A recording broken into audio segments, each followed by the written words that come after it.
Cerita ini terjadi puluhan tahun silam. Sebagian ku alami sendiri, sebagian lain dari penuturan teman atau tetangga. Tentu bukan rekaman yang 100% tepat, tetapi mudah-mudahan tak kehilangan detail yang relevan. Harap maklum, mari kita mulai. Saat itu, dusun kami memang sudah dialiri listrik, tetapi penerangan belum merata. Masih banyak yang menggunakan lampu minyak. Ronda malam sudah lazim dan rutin digelar karena masih banyak pencurian. Beberapa kali rumah warga disatroni maling, termasuk rumah bapakku yang ikut digasak. Dusunku itu memang sepi. Matahari baru tenggelam saja, rasanya tak terdengar apa-apa lagi selain suara hewan-hewan malam. Setiap kepala keluarga di dusun kami kebagian tugas meronda. Selain anak-anak muda yang ikut sukarela, hampir tiap hari malah jam 9 malam biasanya pos ronda mulai ramai. Malam itu, aku dan 4 temanku, yaitu Wanto, Pras, Yanto, dan Joko, kumpul di pos ronda. Sudah ada bapak-bapak yang datang juga. Mereka duduk di amben bambu, sedang kami gelar tikar. Bagi kami, nongkrong di pos adalah hiburan. Setelah mungkin seharian membantu orang tua bertani atau pekerjaan lainnya. Tak peduli besok sekolah. Yang kami lakukan cuma ngobrol atau main domino.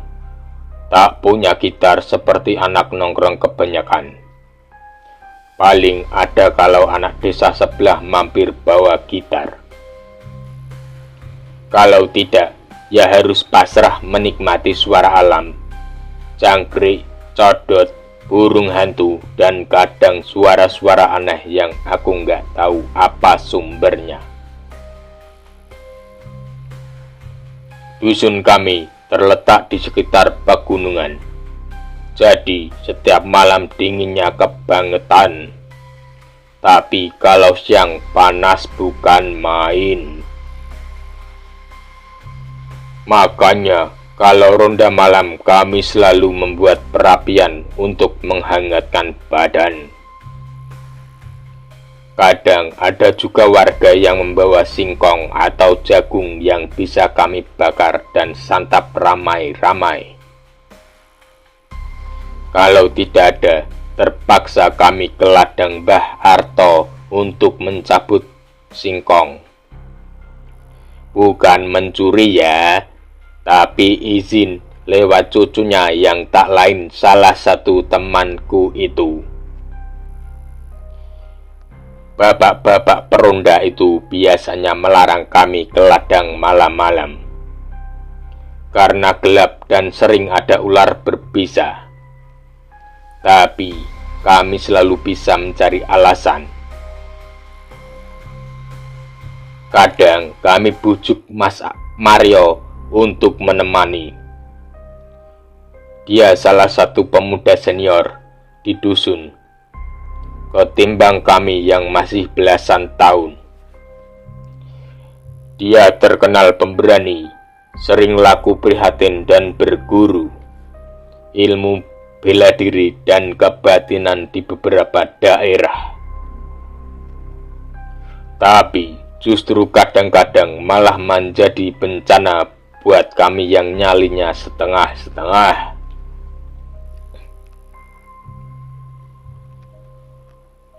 Pras, gimana kalau cari singkong? Besok tak tinggal bilang simbahmu, kata Joko. Males ke ladang jauh. makan yang lain saja, kata Pras. Lah terus apa?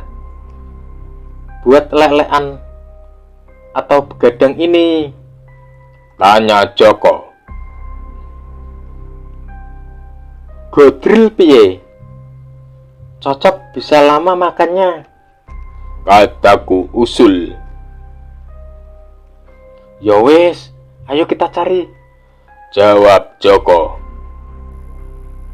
Godril adalah biji terem besi, dibakar lalu dipecah pakai batu karena kulitnya keras.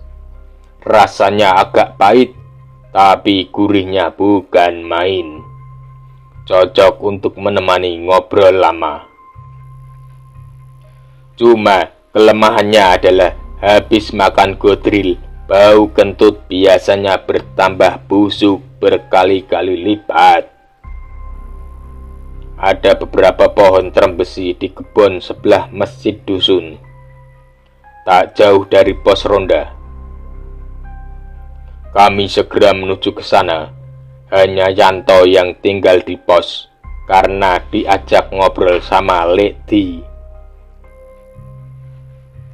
Sebenarnya kami agak bergidik kalau harus mencari godril malam-malam, karena pohon-pohon itu ada di ladang yang banyak belukar. Di sisi timur kebun ada rumah kosong yang ditinggal pemiliknya merantau. Di belakang rumah itu ada sumur tua yang kabarnya angker. Menurut cerita, ada warga yang diganggu suara memanggil-manggil. Di belakang sumur itu ada rumah lagi, bekas rumah salah satu warga. Dinding bambunya sudah mulai bolong sana-sini.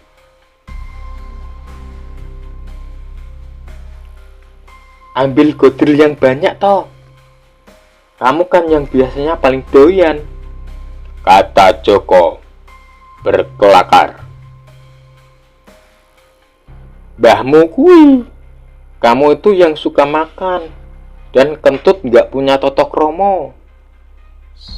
Sampai wedus aja semaput, balas Wanto. Kami pun terbahak-bahak karenanya.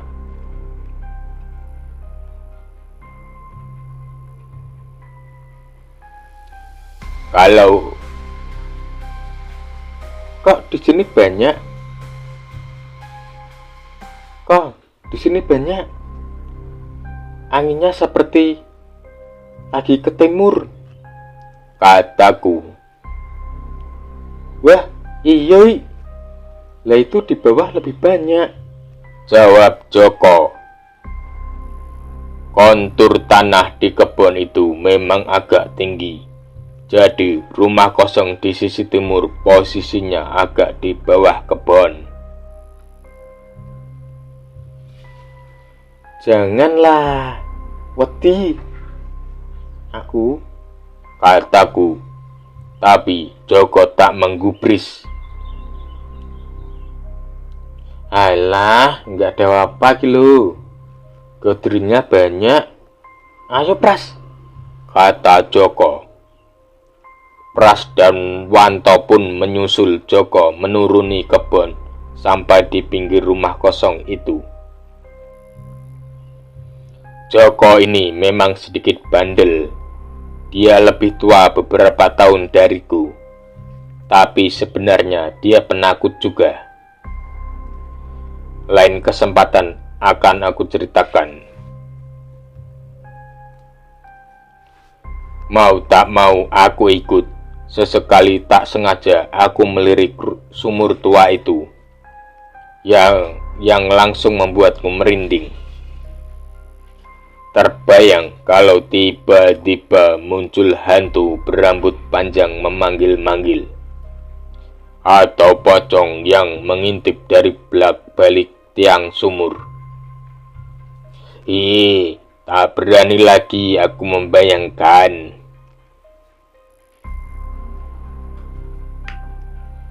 wes cukup ini, yo. kata Pras. Iya, ayo ke pos. Sudah bisa buat semalaman, kataku. Ya wis yuk, timpal Joko. Tapi baru kami akan naik ke undak-undakan kebun itu, tiba-tiba Wanto teriak. Opo kae? Menunjuk ke sebuah arah. Mukanya pucat basi. Kami pun spontan mengikuti arah yang dia tunjuk. Bukan ke arah sumur, tapi ke sudut rumah kosong. Belai, dari kejauhan tampak sosok samar-samar putih menyembul dari balik pepohonan. Sekonyong-konyong kami tunggang langgang, menabrak semak-semak dan tanaman-tanaman lainnya. Tak peduli godril yang kami kumpulkan berhamburan. Wah! Kami lari dan berteriak-teriak. Sampai di pos, orang-orang kaget melihat kami berlari-lari histeris. Ono apa cah? Tanya Pak Desuk. Ada pocong di rumah kosong itu, kataku.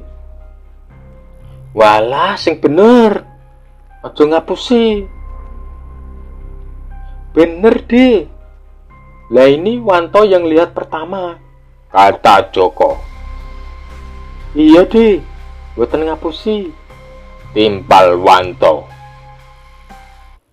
Ya udah, ayo dilihat saja. Siapa tahu malah maling, kata Ledi. Iya di, ayo. Mbah Man, jenengan melu nggih, kata Pak Desuk. Mereka pun berangkat, sedang kami mengikuti dari belakang. Sebelum belok ke jalan kecil menuju kebun itu, kami bertemu Leklar, salah satu warga. Lar, ayo ikut sekalian, kata Desuk. Kemana Kang? Jawabnya. Ini jari bocah-bocah lihat pocongan di rumah kosong pojokan itu, kata Desuk. Wah, mosok deh. Perlu dikentongi biar warga tahu. Jangan-jangan malah maling itu, kata Leklar. Aku juga curiga. Tapi jangan pukul kentongan dulu, kata Pak D. Wajar memang bapak-bapak itu menduga ada maling. Apalagi sudah beberapa kali rumah warga di sisi timur berbatasan dengan kali diobok-obok pencuri. Rumah bapakku sudah 2 kali disatroni, kehilangan ayam dan sejumlah uang. Warga pun kini jadi lebih waspada. Sebenarnya, aku yakin dalam hati kecil bapak-bapak itu pasti ada rasa percaya bahwa rumah kosong itu berhantu. Hampir semua warga tahu apa yang pernah terjadi di rumah itu beberapa tahun silam. Kejadian yang sempat membuat orang-orang tua melarang anaknya keluar bermain saat petang tiba. Baiknya aku ceritakan dulu soal ini. Kilas balik. Aku masih SD saat itu.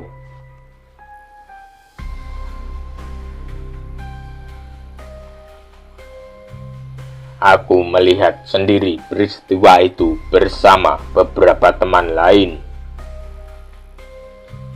Setiap Sabtu sore, anak-anak ikut TPA di masjid dusun. Aku juga, Wanto, Pras, dan Yanto itu pun juga ikut. Joko sendiri jarang ikut karena waktu itu dia sudah SMP mungkin merasa beda dengan kami anak-anak SD.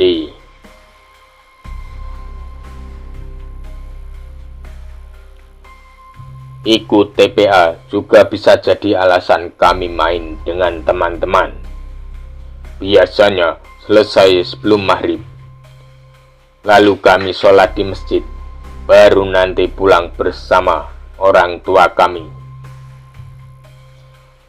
Tapi hari itu habis maghrib aku belum pulang. Bapakku masih ngobrol dengan beberapa pengurus masjid. Akhirnya aku dan teman-teman main di sekitar masjid tak jauh dari kebun. Rumah di sebelah kebun itu sudah kosong.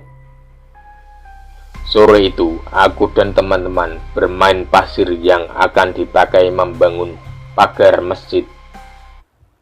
Sesekali kami juga berkejaran. Saat itulah tiba-tiba ada temanku yang bilang, "Kayak ana geni mabur." Yang artinya itu ada api terbang. Saat kami mendongak, terlihat seperti obor lumayan besar terbang pelan dari kejauhan sampai akhirnya mendekat dan berhenti di atas rumah kosong itu.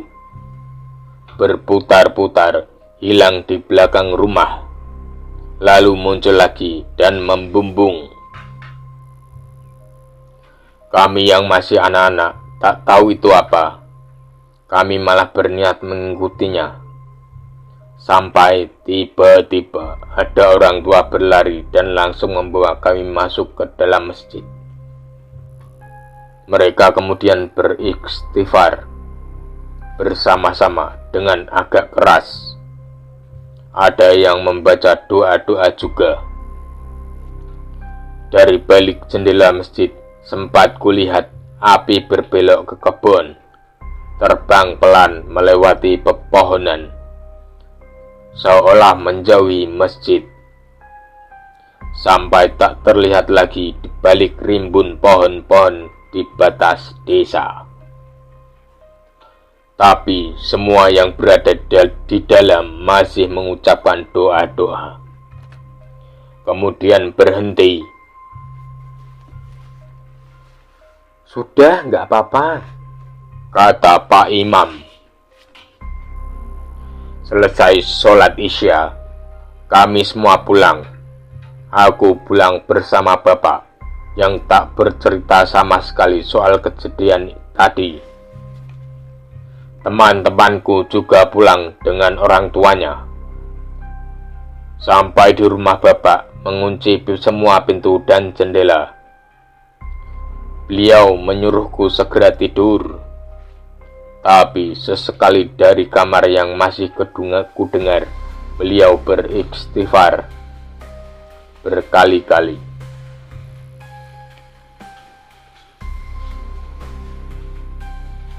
Kembali ke awal. Setelah bertemu Leklar, kami kembali berjalan menuju rumah kosong itu. Bapak-bapak itu berjalan di depan, sedang kami membuntuti. Baru membelok ke tikungan sebelum jalan lurus ke kebun dan ke rumah kosong itu, kami melihat orang sedang duduk jongkok di bawah lampu penerangan jalan. Tak terlalu terang karena hanya berupa bohlam kuning. Saat mendekat, rupanya itu adalah Mas Mario. Dia sekilas melihat kami.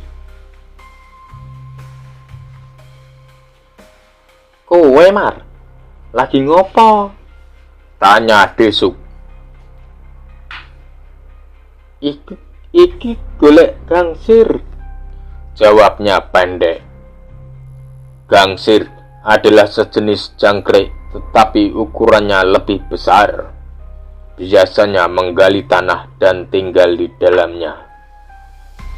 Mudah ditemukan karena meninggalkan lubang-lubang kecil di tanah. Mencari gangsir lazim bagi warga. Selain bisa jadi pakan burung, juga berguna untuk umpan memancing.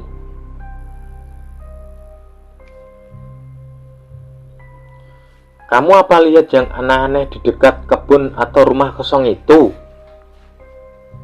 Cah-cah iki ngaku diwerohi pocongan.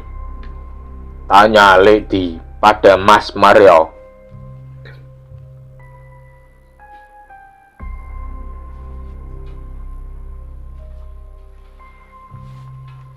Ora enak apa-apa. Itu aku tadi lewat omah kosong itu. Rasa repot goleki. Jawab Mas Mario. Wes, dobali wae. Tambahnya. Tenane Mar. Jangan-jangan malah maling. Makanya kami mau cek. Kata Desuk memastikan. Dudu maling. Kuwi mau aku sing liwat kono. Kata Mas Mario. Lah tenan to. Kowe iki bocah-bocah karena ketakutan jadi ngawur. Makanya jangan keluyuran ke kebun malam-malam. Kata Lady sambil melihat kami yang hanya bisa menunduk. Tapi aku masih ingin ngecek memastikan saja. Kata Leklar. Leklar tinggal di batas dusun dekat dengan area sawah. Rumahnya pas di pinggir kali di bawah rimbun bambu. Kalau mau ke rumahnya harus melewati danyangan, semacam tempat ritual. Biasanya berupa pohon besar yang dipagari sekelilingnya. Jadi kalau soal keberanian, rasanya dia 11-12 dengan Mas Mario. Sebelum Leklar berjalan lagi, tiba-tiba Bahman menahannya. Wes, gak perlu lagi ditengok Lar. Kan sudah dikasih tahu Mario barusan. Katanya sembari tersenyum. Bahman adalah salah satu sesepuh di kampung kami. Setiap upacara adat, beliaulah yang biasanya memimpin. Waktu itu, di dusun kami masih banyak beragam upacara adat. Tapi sekarang sudah tidak ada selain prosesi pernikahan saja. Jadi apa yang disampaikan Bahman itu pastilah didengar dan dipatuhi. Aku sendiri kurang tahu cerita soal beliau. Yang jelas beliau dihormati. Akhirnya kami pun kembali ke pos ronda. Kamu tidak ikut Mar? Tanya Desuk. Aku ning kene wae. Golek gangsir. Jawab Mas Mario. Ya wis, mengko nek durung ngantuk mampir ropos ya. Kata Desuk. Mas Mario hanya mengangguk. Sampai di pos ronda, kami masih diceramai Lady dan Leklar. Kami hanya mengiyakan dan berjanji tidak akan mencari Godril malam-malam lagi. Setelah itu, mereka larut dalam obrolan dengan bapak-bapak lain. Sedang kami mulai membakar Godril yang sempat terbawa walau sedikit. Lumayanlah daripada tidak ada. Tengah malam telah lewat. Bapak-bapak itu bersiap untuk keliling dusun, memastikan tidak ada hal mencurigakan yang bisa merugikan warga. Biasanya peronda akan menyisir sisi selatan terlebih dahulu dan selanjutnya mengitari dusun ke utara dan melewati jalan-jalan yang ada di rumah warga. Selain untuk memastikan keamanan, juga untuk mengambil beras jimpitan yang sudah disiapkan warga di tempat khusus yang digantung di depan rumah.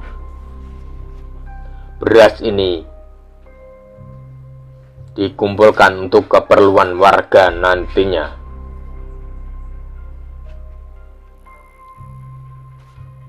Meskipun hanya sejimpit tiap rumah, tetapi jumlahnya jadi banyak karena dilakukan tiap hari.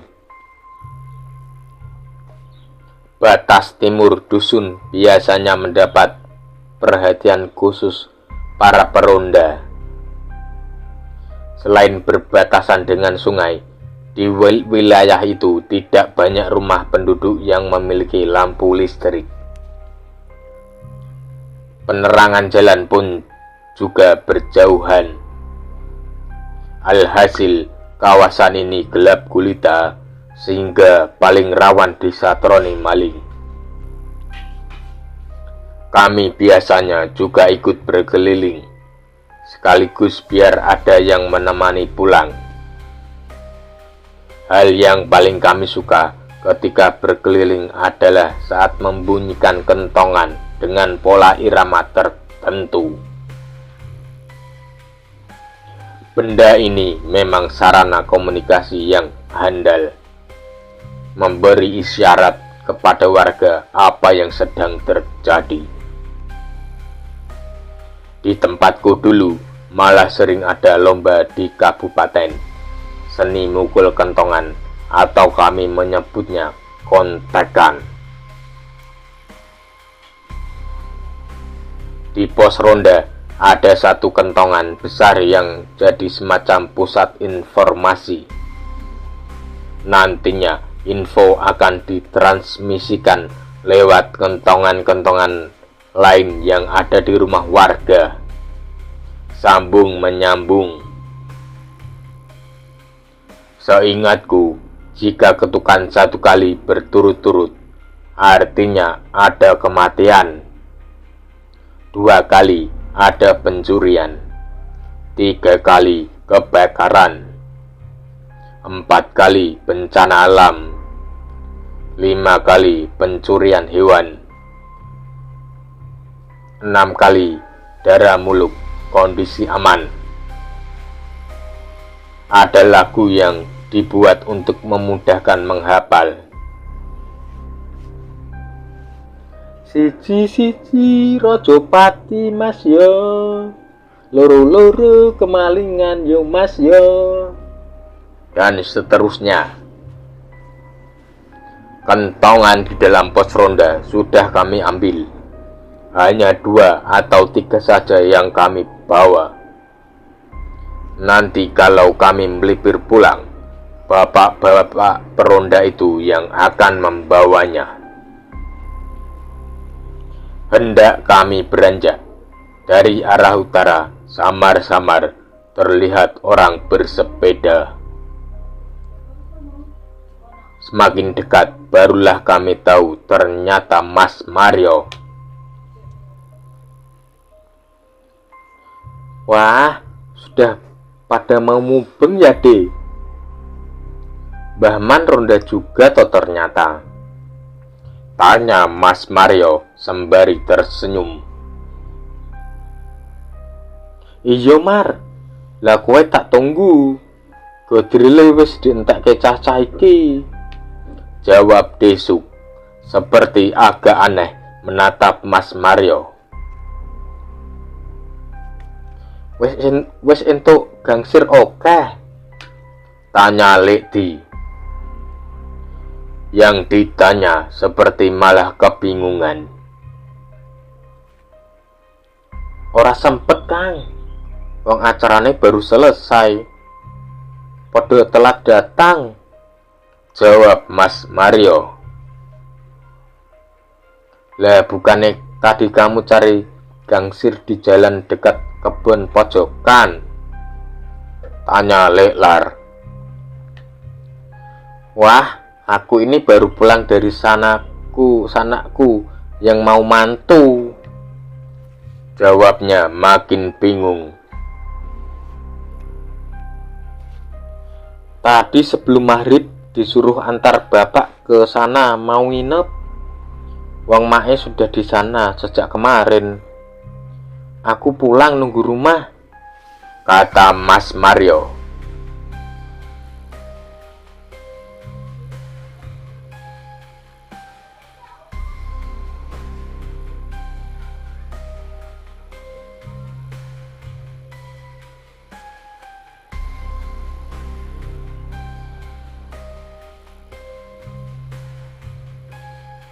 Kami yang mendengar penjelasan kaget. Bukan main, bibit-bibit ketakutanku mulai tumbuh. Sepertinya anak-anak pemburu Godril itu juga sama denganku. Sing bener Tomar. Lagi kowe kira-kira jam 10-an mau aku ketemu kowe di jalan dekat kebun pojoknya itu. Iki lo semua yo ngerti, kata Desuk seperti tak percaya. Iya Lek, aku memang bener habis dari rumah saudaraku dekat kecamatan. Ada apa toh Lek sebenarnya? Mas Mario bertanya balik. Mas Mario agaknya benar-benar tidak tahu apa yang terjadi. Dia memanggil Desuk dengan panggilan Lek karena beliau lebih muda dari bapaknya. Sesaat kami yang berada di situ saling pandang. Hanya Mbah Man yang sepertinya sejak tadi tampak tenang saja.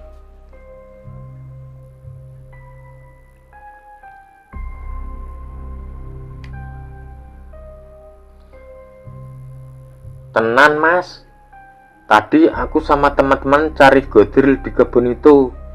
Terus kami diweruhi pocongan. Kami lari ke pos dan kembali ke kebun itu sama Desuk, Lekdi, Leklar, malah Mbah Man juga ikut. Tapi di belokan itu kami ketemu kamu lagi cari gangsir, kata Joko tiba-tiba angkat bicara. Mukanya tegang. Sebelum semua bertambah bingung, Mbah Man yang dari tadi duduk di dekat perapian akhirnya menengahi. Wes, tidak usah pada ribut. Aku percaya dengan yang dibilang Mario itu. Ayo kita lanjut mubeng dusun saja, kata beliau santai. Seperti tidak terjadi apa-apa.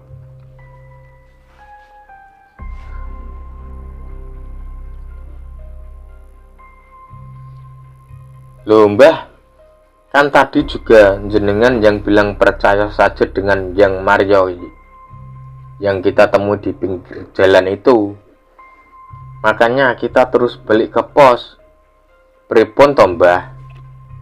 Kata Leklar protes. Dalam kondisi serba membingungkan semacam itu, rasanya wajar jika Leklar masih sedikit ngeyel. Iya Lar, aku ora lali. Tapi wes saiki ikuti saja apa saranku. Besok masih ada waktu untuk cerita. Jangan sekarang. Mario, kamu ikut mubeng saja. Sekalian antar anak-anak ini pulang, kata Mbah Man. Kalimat beliau ini kesannya seperti kakek yang sedang menenangkan cucu-cucunya yang sedang gelisah. Tentu saja jawaban itu tak memuaskan, apalagi Leklar malah semakin membuat penasaran. Tapi karena Mbah Man yang bilang begitu, akhirnya semua menurut saja. Iya, baiknya memang begitu. Yang paling penting sekarang keamanan dusun kita dulu. Aku manut Mbah Man saja, kata Desuk. Ayo sekarang kita segera mubeng saja. Belum ada jembitan beras yang kita ambil, tambahnya.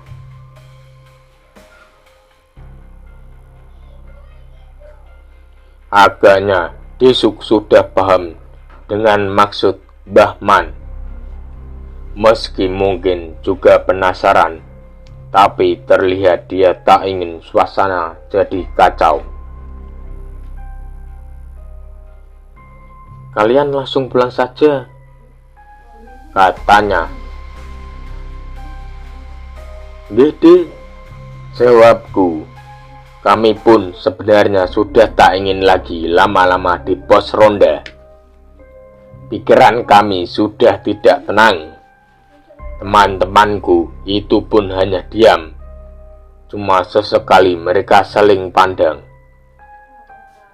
Wanto terlihat pucat karena mungkin merasa dialah yang pertama melihat wujud mencurigakan di rumah kosong itu.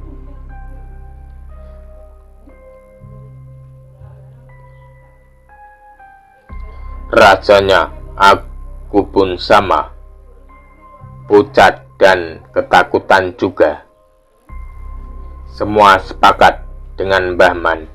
Kami berangkat berkeliling, memukul kentongan yang seperti jadi hambar iramanya.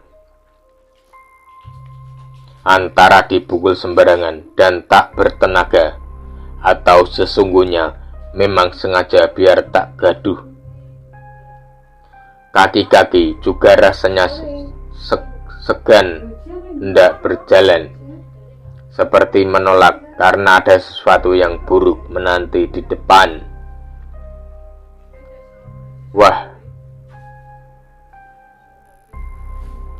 irama kentongan pun mengalun pelan seiring langkah kami menyusuri jalan dusun menuju ke selatan.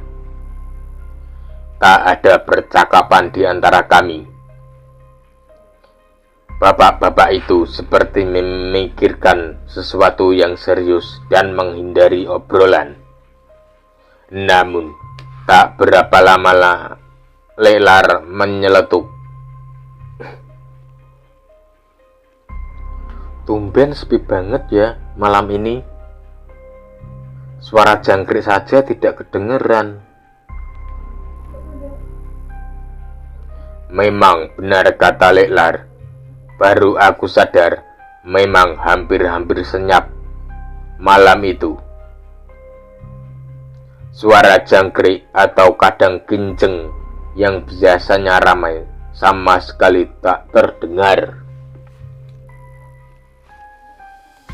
Justru burung malam yang aku lupa namanya beberapa kali sahut menyahut. Bahkan sejak terdengar beberapa kali sejak sore tadi.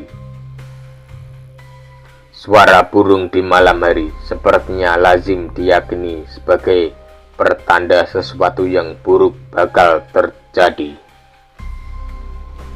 Paling tidak ada hal yang harus diwaspadai. Namun, suara burung yang terdengar itu tak terlalu kupedulikan. Walau sebenarnya merinding juga jika kebetulan mendengarnya di malam hari. Kalau sedang berjalan sendiri, sudah pasti aku segera kabur. Tapi sekarang ini ada hal lain yang jelas-jelas lebih menakutkanku. Aku tak menyahut perkataan Leklar soal sepinya suasana malam itu. Aku sudah kehilangan keinginan untuk membahas sesuatu. Yang ada di kepalaku hanyalah bagaimana caranya biar cepat sampai rumah. Sayang, rumah bapakku masih agak jauh, hampir sampai di batas dusun sisi selatan. Rumah bapakku itu lokasinya sebenarnya tak kalah seram dari rumah Leklar. Tepat di belakang rumah ada kuburan tua dengan pohon beringin besar di tengahnya. Di samping lahan kuburan itu, rumpun bambu menjulang. Ada pagar yang membatasi halaman belakang rumah kami dengan kuburan. Di sisi selatan kuburan pagar sudah tidak ada. Langsung bertemu sungai. Dulu saat banjir beberapa makam malah sempat hanyut karena tanah kuburan ambrol ke sungai. Kejadian itu sempat membuat warga heboh. Meski sekelas seram, aku merasa nyaman-nyaman saja di rumah itu. Toh, aku pun hampir tak pernah diganggu hal-hal aneh. Walau rupanya itu semua karena aku tidak peka. Setelah bertahun-tahun, barulah aku tahu dari adikku bahwa ada makhluk lain beberapa kali berkeliaran di rumah kami. Adikku yang dulu waktu kecil penakut dan selalu minta ditemani kalau ingin ke kamar mandi, ternyata menyimpan banyak cerita yang baru dia ceritakan padaku setelah kami masing-masing merantau ke kota lain. Akhirnya kami sampai di tikungan paling selatan desa. Rumahku sudah terlihat. Wanto malah sudah dari tadi pulang karena rumahnya hanya berjarak 5 rumah dari pos ronda. Berikutnya giliranku, Yanto dan Joko yang pulang di antar bapak-bapak peronda. Maklum, rumah kami berdekatan. Pras jadi yang terakhir karena rumahnya di ujung tenggara dusun, berbatasan dengan area tegalan dan sungai. Justru anak inilah yang paling sering menemui hal-hal aneh ketimbang aku dan kawan lainnya. Dari ceritanya, ada saja keapasan bertemu lelembut. Mulai dari banaspati, pocongan yang menggantung di pohon mangga depan rumahnya, sampai makhluk aneh yang bersembunyi di atap kamar mandi rumahnya. Yang terakhir ini, aku pun ikut jadi saksi. Mental anak ini harusnya sudah terasa, tapi ternyata tidak. Sama denganku, penakut. Sampai di rumahku, Leti segera mengambil beras jempitan yang sudah disediakan bapak. Sedangkan Leklar dan Desuk mengambil beras ke rumah lain yang dekat. Aku meminta Mbah Man dan Leti menungguku sebentar untuk bersih-bersih di padasan gentong air di depan rumah. Sebelum aku masuk rumah, Mbah Man berpesan, "Langsung tidur ya, Le?" "Nggih, Mbah," jawabku. Kulihat Mbah Man tersenyum, seperti ingin menenangkanku untuk tidak khawatir. "Ya sudah sana, jangan bangunkan bapakmu ya," kata Leti. Aku pun mengangguk dan segera masuk rumah. Sampai di rumah, aku lihat bapak tidur di ruang tengah. Beliau memang sering tidur di situ, menggelar tikar. Lebih adem katanya dibanding di kamar. Aku sendiri awalnya berniat tidur di kamarku, tapi rasanya hal itu tak mungkin kulakukan mengingat peristiwa yang baru kualami. Akhirnya Aku ambil bantal dan selimut, lalu tidur di samping bapak. Adapun ibu dan adikku tidur di kamar belakang. Ibuku biasanya paling sensitif pendengarannya. Suaranya lirih saja bisa terbangun. Tapi kali ini agaknya beliau setidur dengan nyenyak. Mungkin kecapean bekerja seharian. Sejujurnya, aku tak benar-benar bisa tidur. Sosok samar di rumah kosong, Mas Mario yang mencari gangsir, seperti menyesaki pikiranku. Jadilah aku tidur semakin mendekat bapak. Kalau beliau bangun, pastilah aku akan menyindirku.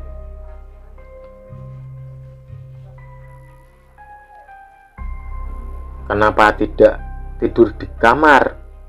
Takut.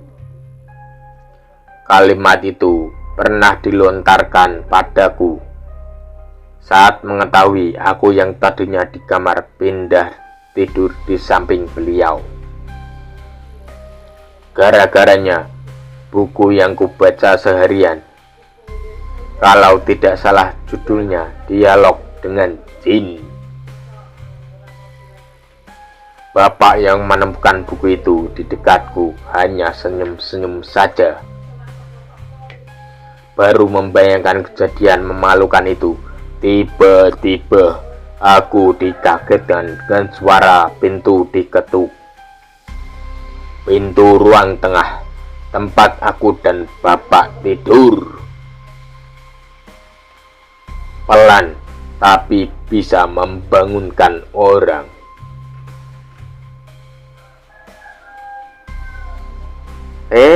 Lekno, Suara lamat-lamat memanggil nama bapakku. Aku terkesiap, berdebar-debar. Bapakku yang terbangun menyahut. siapa itu? Mario, Le. Jawab suara di luar. Mendengar jawaban itu, sontak aku jadi ketakutan.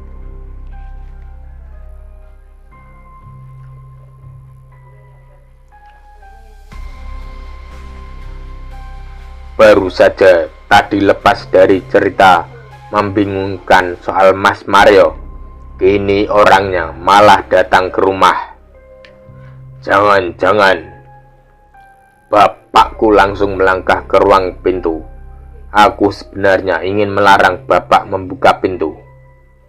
Tak terbayang kalau yang datang itu bukan Mas Mario yang tadi di pos ronda, melainkan Mas Mario yang mencari gangsir di dekat kebun. Tapi urungkan niatku. Toh ada bapak dan di rumah sendiri. Tunggu, Mar, kata bapak. Saat pintu dibuka, memang benar yang datang Mas Mario. Ada apa, Mar? Malam begini. Sepertinya ada yang penting ya? Tanya bapak. Iya, Le. Maaf membangunkan. Aku disuruh Mbah Man mengantarkan ini, katanya sambil menyerahkan bungkusan plastik. Apa ini, Mar? Daun kelor dan kembang kenanga, Le. Pesannya Mbah Man itu ditaruh saja di dalam rumah tempat jenengan sekeluarga biasa tidur, kata Mas Mario. Bapakku seperti langsung dapat menangkap maksud Mbah Man. Aku sendiri tak paham maksud semua itu. Ya sudah, Mar, tolong bilang Mbah Man terima kasih, kata bapak. Le, saya pamit. Mas Mario pun pergi menaiki sepedanya. Syukurlah, lega hatiku. Berarti dia Mas Mario yang datang ke pos ronda. Setelah mengunci pintu, Bapak menaruh plastik itu begitu saja di atas meja. Memang ada apa tadi, Wan? Tanya Bapak. Sepertinya beliau sudah bisa menebak kalau tiba-tiba Bahman sampai berbuat demikian.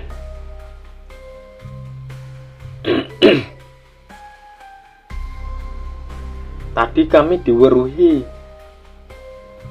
penampakan, Pak. Jawabku. Ya sudah, tidak usah kamu pikirkan. Segera tidur sana. Baca doa dulu, minta perlindungan Tuhan, katanya. Sepertinya beliau tidak tertarik dengan hal yang barusan kuceritakan. Atau mungkin beliau tak ingin membuatku semakin takut. Tapi setauku, Bapak memang tidak terlalu peduli dengan hal-hal seperti itu. Baginya, yang paling penting adalah berserah diri pada Tuhan, minta perlindungan. Tapi justru sikap Bapak itu yang membuatku tenang. Tak hanya urusan halal begini, tetapi juga dalam kehidupan sehari-hari. Beraneka persoalan selalu dihadapi dengan tenang. Aku pun kembali tidur. Kali ini lebih nyaman rasanya, dan akhirnya pulas sampai esok tiba. Besok sorenya, setelah pulang sekolah, aku bertemu dengan Pras. Rupanya dia punya cerita menarik soal kejadian semalam.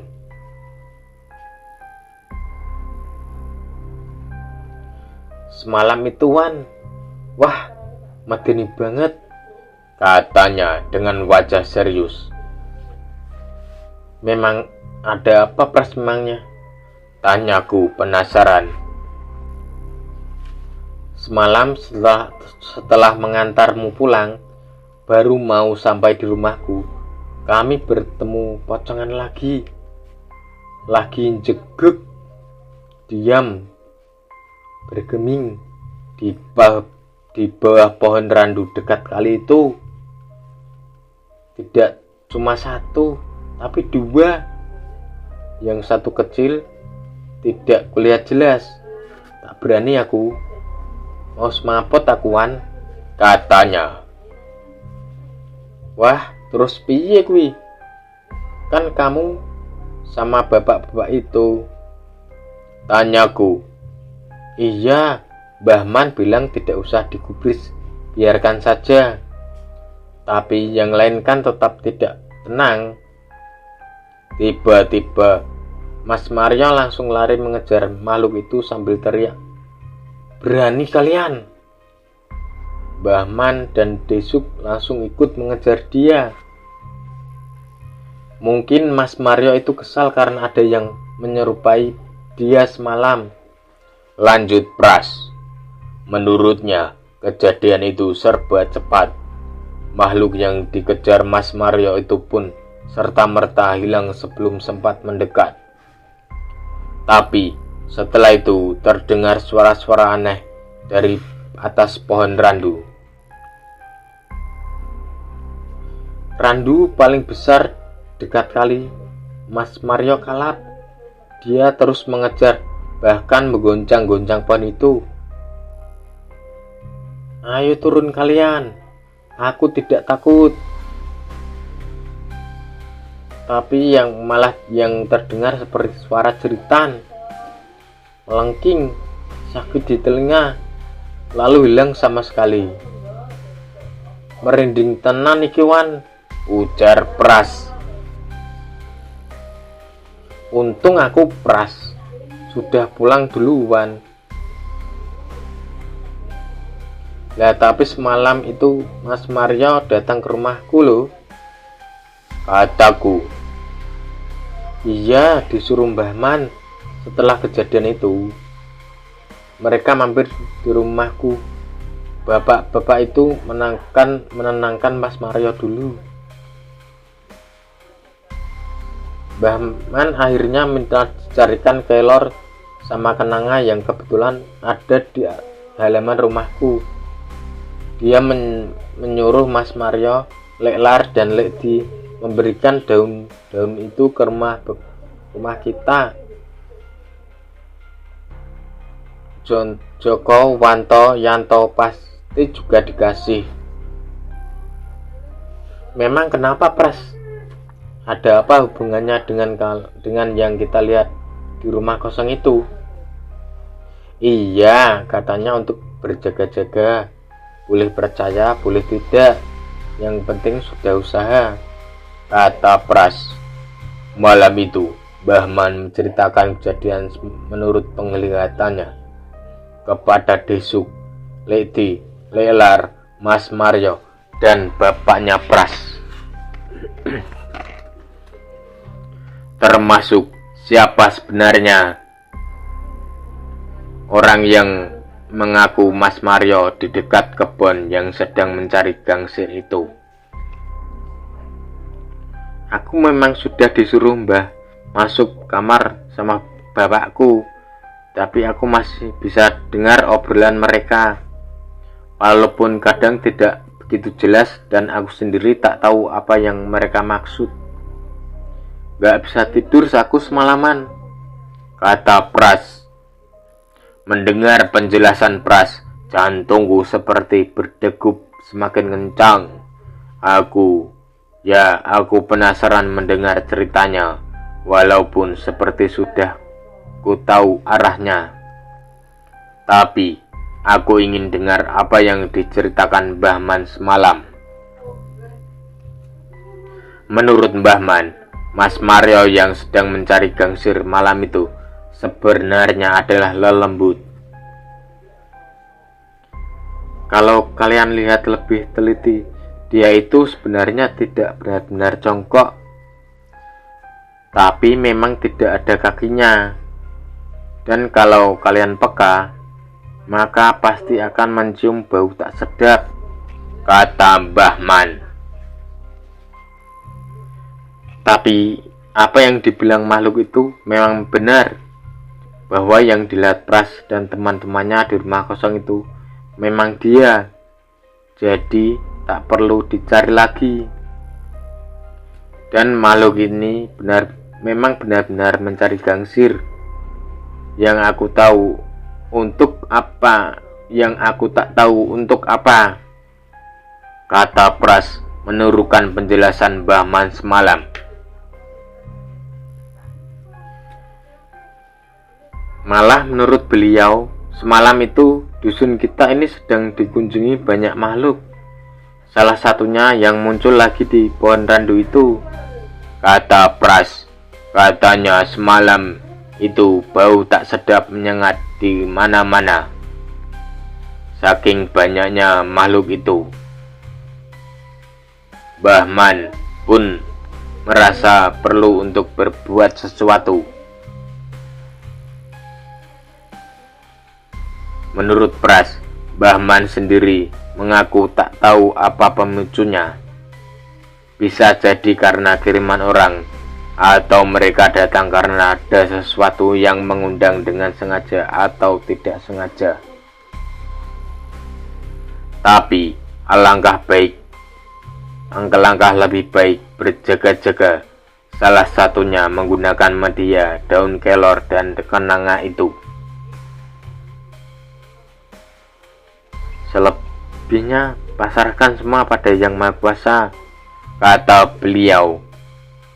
Mendengar cerita itu, rasanya tubuhku langsung lemas. Meski masih sore, nyaliku sudah menciut.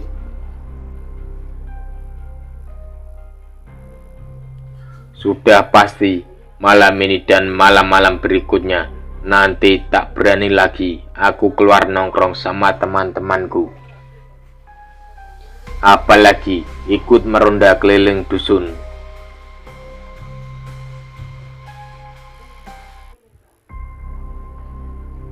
Kita tidak usah nongkrong di pos dulu kalau begitu, Pras. Kamu kasih tahu cerita itu ke teman-teman lain, kataku. Iya, kata Mbah Man, walaupun sebenarnya sudah tidak ada apa-apa lagi, tapi lebih baik diam di rumah dulu. Kalau malam datang, syukur-syukur beribadah, jawabnya. Setelah berita itu menyebar, warga dusun kami sepakat menggelar upacara adat. Mungkin lebih tepatnya semacam bersih desa. Pemilik rumah kosong dekat kebun itu dihubungi, diminta pulang kampung sebentar untuk membersihkan rumahnya bersama warga. Rumah reot di belakang rumah kosong dirobohkan atas seizin ahli waris pemilik rumah. Kebun tempat pohon terembesi turut dipangkas belukarnya.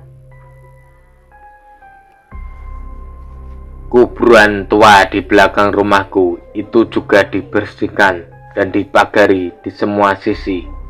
Intinya membuat semua lebih tertata. Usaha itu tidak sia-sia. Hingga beberapa waktu lamanya tidak ada gangguan yang dialami warga.